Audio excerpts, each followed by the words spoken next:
All right, so now we're switching gears and we're going from the iOS stuff over to the Android stuff. I gave you a handout of this. I think I only did the code. In other words, I did not copy the strings.xml file, and I did not copy the activity underscore main.xml file. But you've got the whole program because, again, if you look up on the screen here for a second, just as I mentioned in the previous class, so in the last class, if you were in that, under the fall 2015 in class, there was a folder with today's date on it. And that folder has all those cheat sheets, my viewcontroller.swift, and the iOS Apprentice. So I've got to take that and also zip it. And now, in the class that we're in now, which is the 152, 145 Java 2, there is also in the in-class folder, there's 1124. That's got my whole project in there. I just copied the whole thing in. So what you can do if you need to is you could take that whole project out of there, drag it onto your virtual desktop, get into Eclipse, and do a file import project, and you should be able to bring the whole thing in. All right. So we'll start this a little half-assed way in that what I'm going to do first is I'm going to run the project just so you can see it. Again, mine's called Tip Calculator 2 because I redid it. I had a tip calculator, so I just redid it and called it Tip Calculator 2. All right, I'm telling it to run now.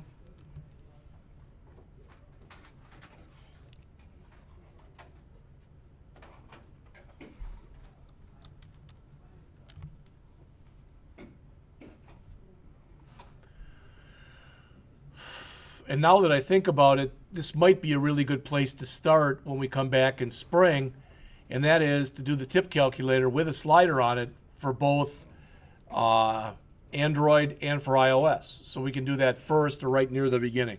There's our little icon that we put in ourselves. So the bill amount, for instance, if it's $100, I like to start testing with something simple. 15% would be a $15 tip and $115 total. Make sense? I could start adding more. You see how it's going up. When you're testing like this, it's not that this is mandatory, but you should start with something where you could figure out the answer simply by, simple by yourself. I mentioned this last class, but I'm saying it again. There's no error checking in here. So now you're paying me. All right, so really we should have done some error checking in there. I didn't. I should have said when it gets to 0, don't let it go any further. Also, you probably wouldn't have wanted to let this go more than maybe 100%. All right, but why your bill would be $100 and why you tip somebody $100 is way beyond me. All right, that's not within my pay range. So looking at this from the start here, you saw this stuff. We did this stuff last time. These were our system settings. We got rid of the hello world. We came in here and we put bill amount label, and we had the actual bill amount. We just set it up for $34.60. Our tip percent, which we set up to default to 15%. Our buttons, which said increase and decrease.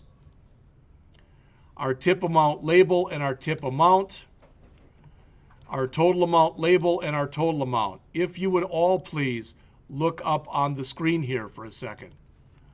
So I do want to mention something to you as we're looking at this. All right, and let me bring up, I don't want that one. I want this one. There we go. That's pretty darn ugly.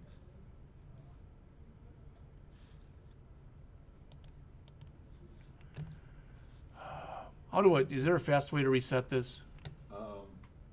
Should be able to. Try right-clicking on it once. Or that drop-down arrow there. Here, that's just minimize. Right below. Right there. reset. Oh, I didn't do it. Then try those maximize or minimize button up there. Up. Right, yeah, right, no, you were on it there. No, now I just told it I want my console to take up my whole screen. Well, now I've gotten rid of all of them, so. Cool. I've never seen that happen. I hadn't either. So I thought maybe there was a fast way to reset this.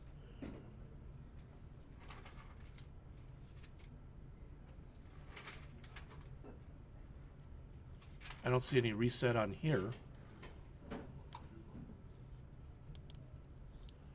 Bring that back.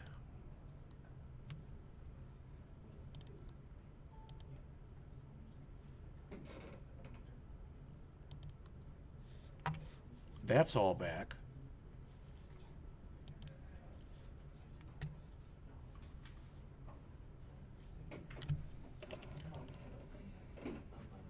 What's that? Yeah. Oh, no, you can actually have an emulator and a tablet connected at the same time. Nah.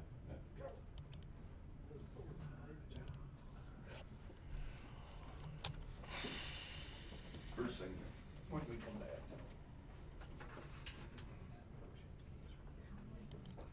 no, that's Visual Studio. You shouldn't be in there. Oh.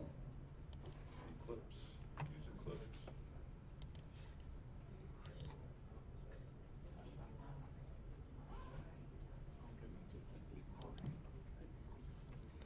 Well, that's a reset perspective. Shouldn't like that.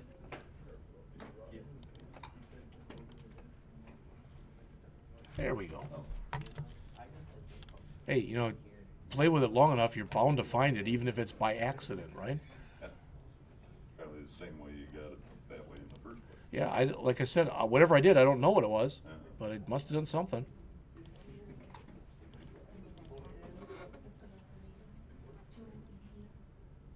You what? Uh-huh.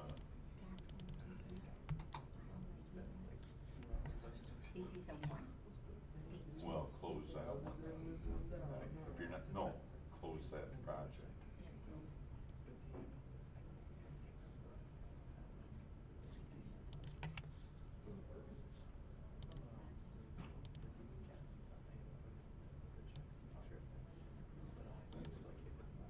Go back, get off the menu. Okay, now right click on that.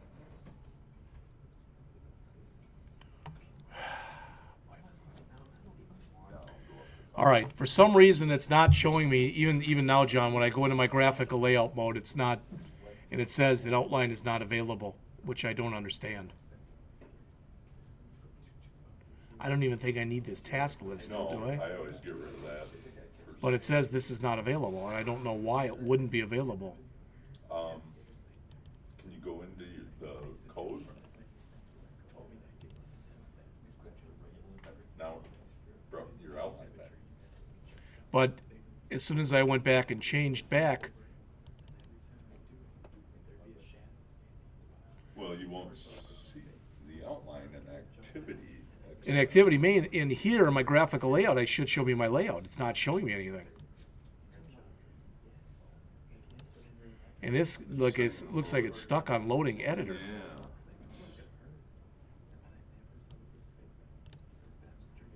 I don't know what the heck that is. Well, you've seen the program run, so let's just take a few minutes and go over the code, okay? All right.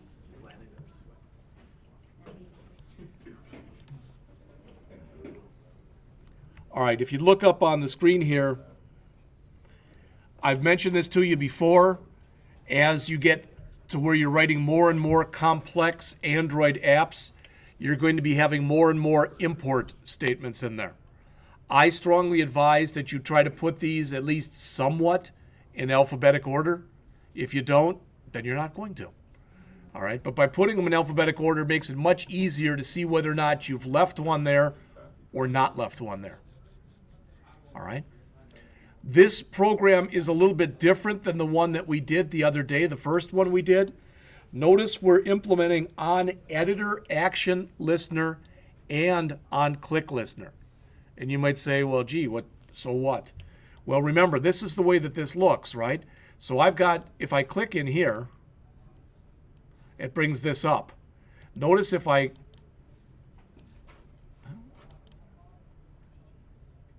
as soon as I clicked it, it went away right away. All right. Let's just take a look at it from the top. We're going to go over both of these because there's code in each one of them. All right. Is there anything that's in there that doesn't make sense to people? This is in our only edit text, so this is where we're putting the amount of the bill in. All right. We are figuring out based on what button they're clicking, the up or the down button or whatever, what the tip is that they're leaving. So that's that. That's the percentage of the tip. That's the actual amount of the tip that they're giving. This is their bill amount plus their tip. This is the plus sign button. This is the minus sign button. Any questions on that? Does that make sense?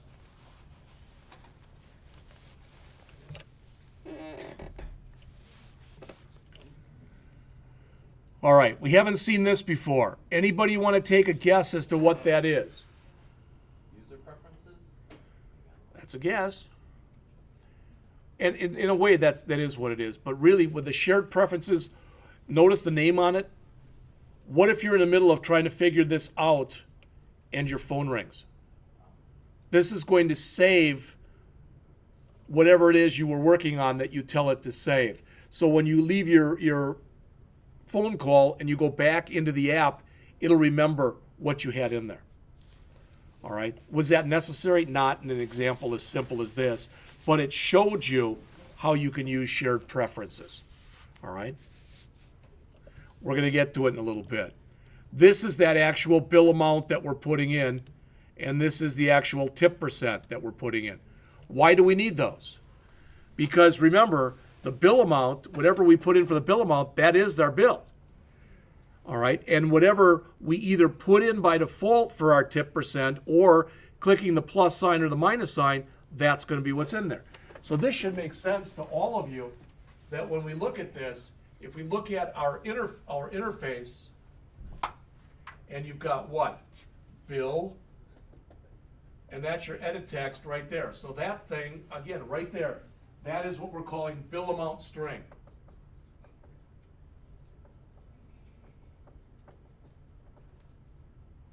All right. Then we've got tip, and that's in here. And after that, we've got two buttons, one with a plus, one with a minus. So that value that's going to go in there, that's our tip percent. That's why it won't, it's your folder. All right. Then we're going to have our total here. That's going to be calculated, and that's going to be what?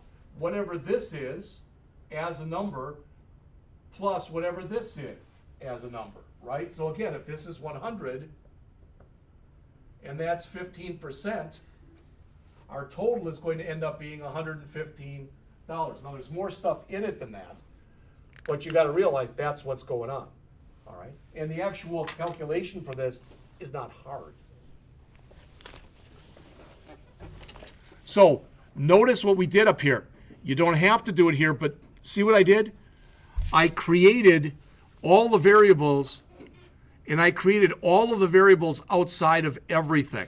That's the way this is usually done. In the last example we looked at, we created our variables in our onCreate, which you can do, but normally you see the variables like this, and they're created outside of any method. Also, here's a real hard question for you. What's the access modifier? There's a hint for each one of those variables.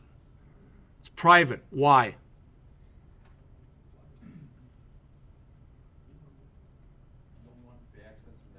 That's right. You don't want, only the methods that are in this class can now access these variables directly. That's what you want to have happen. I'm always waiting, and you don't have to do it because now it'll lose all of its flash. But I'm always waiting when I say, why? And you go, well, why not?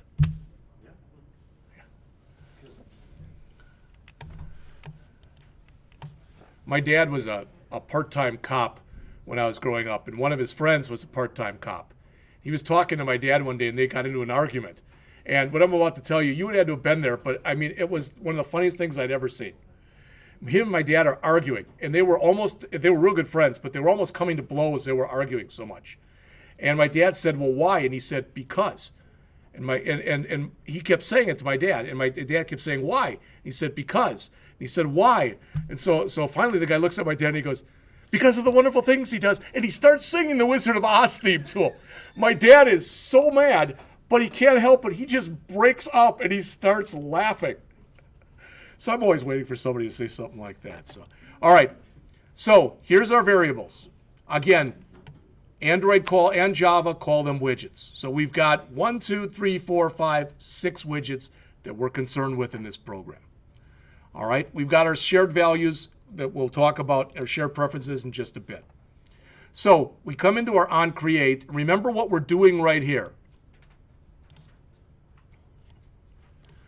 These lines that you see here in blue are saying, okay, what I want you to do is to go in that r.java file and find each one of those, because that's literally where in memory those variables have been allocated. And now give me a reference to the variable, but call it billamount.txt. This value that's in here, if you go up and look at that in that file, that's a memory address. So you've got to cast it. It has to know that it's an edit text. So that's what we're doing right here. We're getting references. This is similar to when we were in the C class and we talked about pointers. That's about as close as Java gets to pointers. Right there.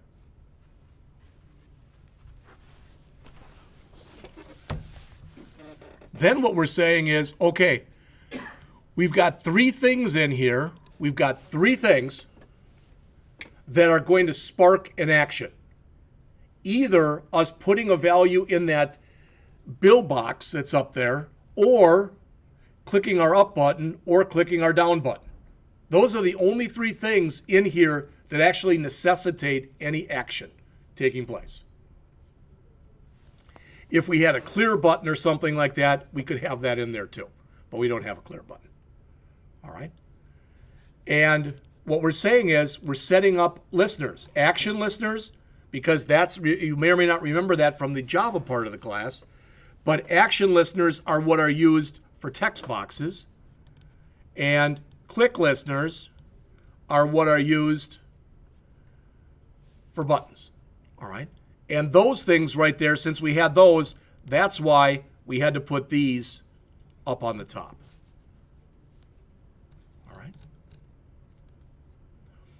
This, as it says, this will tell us to save our values. You can go look that up if you want more on it than what I just gave you. But again, it's set up that way so that if you've got a running app and your phone rings or something happens, it'll save everything that you've currently set in it. And like I said, in this example, how much time would it take you to retype in 100? Not very much. But it just was meant to show you this, show you what was going on. All right. So notice there's code in a bunch of places we didn't put code before. So you've typed in $100, okay? And you're about to go and have it calculate everything, and your phone rings. Immediately, the app goes into pause mode. So what we're telling it to do here is to bring up this editor so we're able to save the stuff that we want to save. What do we want to save? We want to save whatever we put in here, which is our bill, and we want to save whatever we put in here, which was that tip percent. All right? These names here and here are fixed. These we can call whatever we want, but it sure makes sense to call them the same thing. And you'll normally see it like that in code. All right? Then we're saying once we've grabbed those 2 fields, commit them to the editor. So save them, then pause. So what that's saying is before you go and pause this, all right, save this stuff. This is actually different than anything we've ever done in Java. Anybody know why? Because the phone's not gonna ring in Java? Well, that's a good point. Because we can. Because every time previously we've ever used super, it had to be the first line. It doesn't have to be here. If we did super first, in this case, it would pause before it did this stuff. That would kind of defeat the purpose. All right. Okay, so now your phone call has stopped. So now you're going to resume. So now you've got to do it the other way. What you're doing here is you're telling the system to go into your saved preferences, shared preferences, to go in there and now repopulate what was on the screen. So again, when would this become important? Not for something as simple as a tip calculator, but if you're writing a game and you want it set up so that your game pauses, keeps your score and all the villains or whatever that are on the screen, so you can go back and look at it later and bring it up to the same place it was at, that's how you do it. All right? So what is this doing? This is literally setting that up. It's grabbing that bill amount string, all right, and it's setting that up. We could have also done the same kind of thing and put the tip percent in there also. This is the real simple thing. What is it? It's saying, well, figure out what your bill is as a number, then figure out what your tip is as a number, add them together, and that's your total bill. That's exactly what that's saying. All right? So when you look here, well, what if there's nothing in there? Well, what you want to do is, that means if I'm running this and I put nothing in there,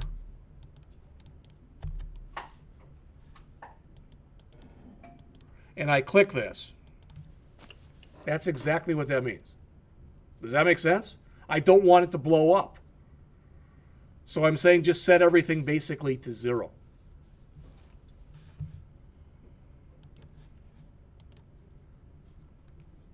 Otherwise,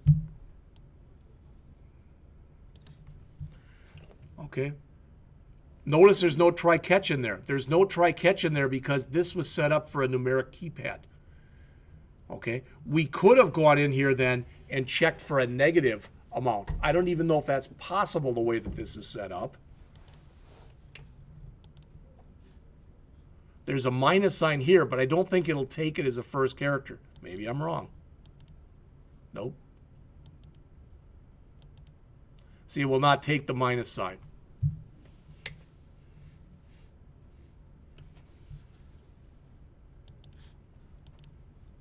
And again, so what do we have? Our tip amount, which is our bill, times our tip percent, then the total, which is the bill amount plus the tip amount.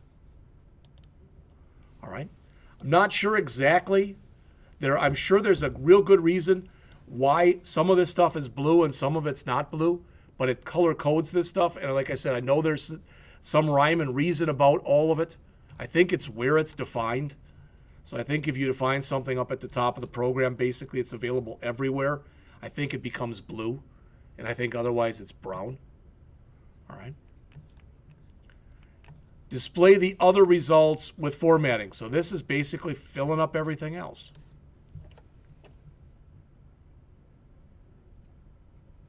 And you'll notice, we have to do it this way? No. But saying here, number format dot get currency instance, the idea is if we're in England and we do this, that should put a pound symbol in there. Make sense? All right.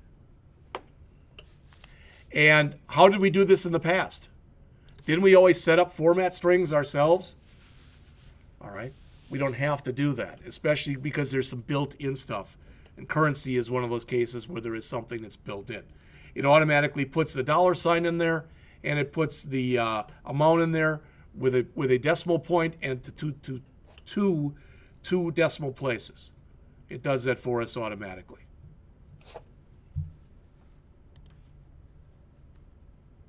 All right. The on editor action. Notice what it says here. This is executed whenever the user presses an action key on a soft keyboard, such as the done key. Well, what the heck does that mean? That means I put in this, the done key in this case is that checkbox. I'm done. And what did it do? Well, it said, since I'm done, call, calculate, and display, but basically, we also want to have happen automatically, as soon as we click that X, have the keyboard go away.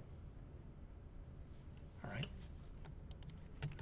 So it says if either you click that done, or if you click for some reason, maybe you click the goofy keyboard combination or whatever, that's what the unspecified means.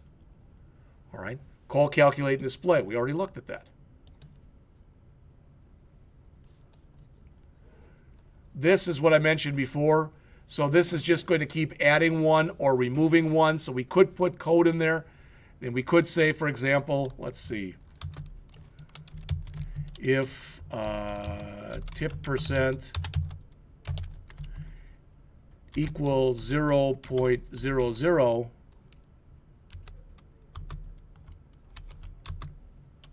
how about 2 equal signs? All right, if that's the case, we could just break, right? We don't have to go on. Otherwise, remove 1 from it. So let's save that.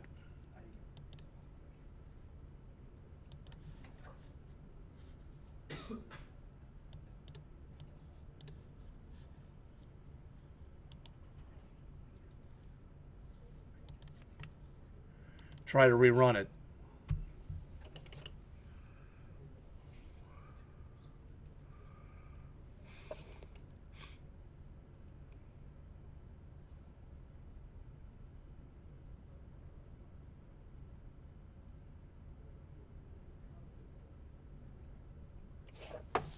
I will tell you that in spring, and I've mentioned this to you before, each one of you who is in the 152, 164 class, the Design and Implementation Projects class, you will have to get up here and speak for about 10 minutes. It's your time to shine. You can show anything you've done over the 2 years. All right? And it's, like I said, it's so... The reason I'm telling you that is, well, if you're running this and you just happen to be showing people, see how it works? Yeah, it still didn't like it. Should have broke, but it didn't. I probably wouldn't want to be showing that to somebody. See what I'm saying? I've had this happen before. I'm going to make it mandatory this year that everyone who presents on that last Thursday, whenever that is, it probably, just so you know if you care, will probably be, I'm going to guess, either May 12th or the 19th. I don't know which is the last day of class. Let's say it's the 12th. All right? That Tuesday, you will have to come in and do a dry run. You can load anything you want on this machine or check out anything you want on this machine. All right? Because a couple people have asked me, they said, well, you know, when we did those programs for the Bootstrap, it looked really great on my machine. It looked terrible on yours. Well, this way you're going to have a chance to go and run it on here first and check on it. So that's what that Tuesday will be for. All right. Still not sure, like I said. Let's see. Tip percent equals 0, break. It's not breaking.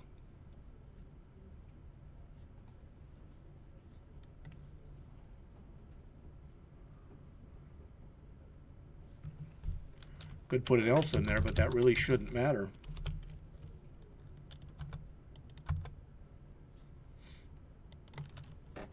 What if you change it to less than 1? This? Yeah.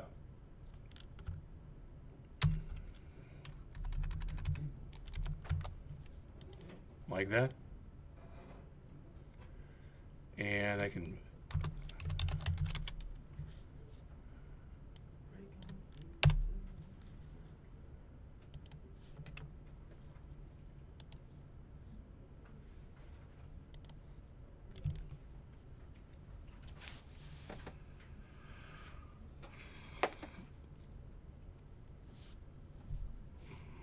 I always wondered if that hurts anything to do that.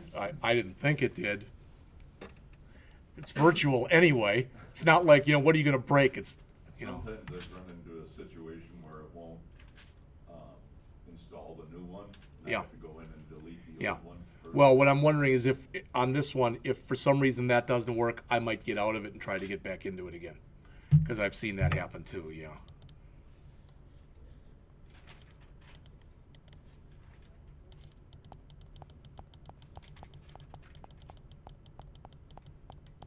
That was it. Thank you, John. All right.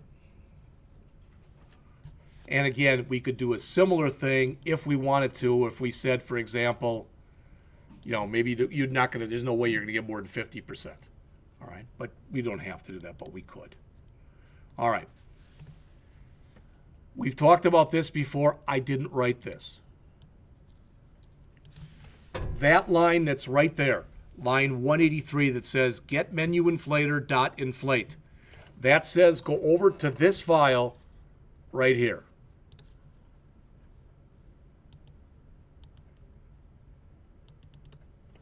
That R file, which again is filled with memory addresses. That's the one that you should never change. And it's saying, all right, there's a good chance, or at least a chance, that you've written this program and you've set it up where you haven't dragged and dropped stuff. You've just gone through and written it in XML. So what it's doing is it's basically, whatever you want to call it, it's doing a merging or whatever you want to call it. They call it an inflation. It's doing the inflating. It's saying take a look at everything that's in that file and map it up with everything that I put inside of main. So everything that's in that main, map it up. All right.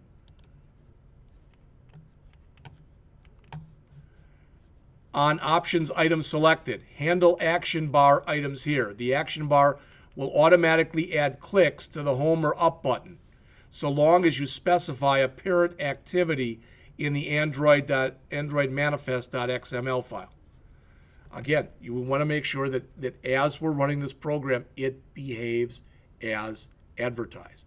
Now, last thing I'll say about that is that's an important file. We haven't really looked at it at all yet. And that's this one. Let's look at the GUI. There.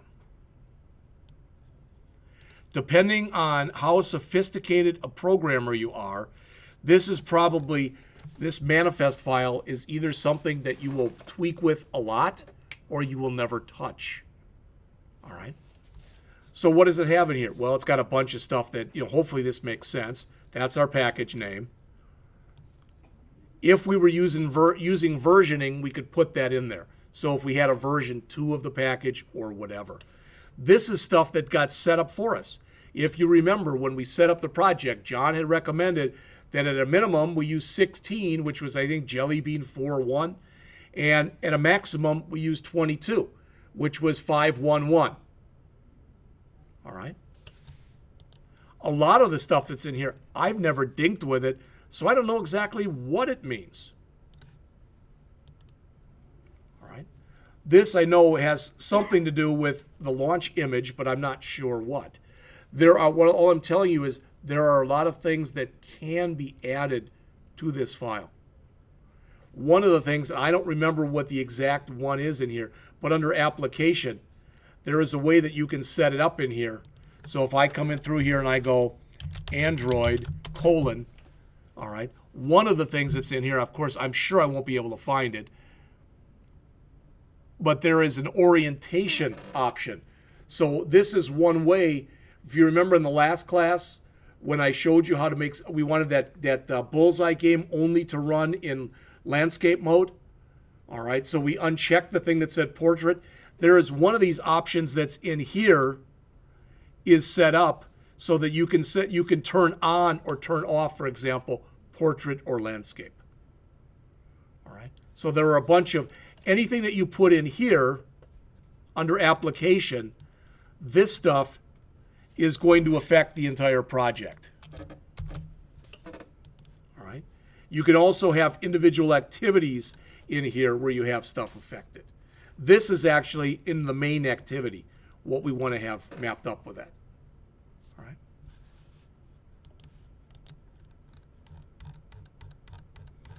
So you've got the program, okay?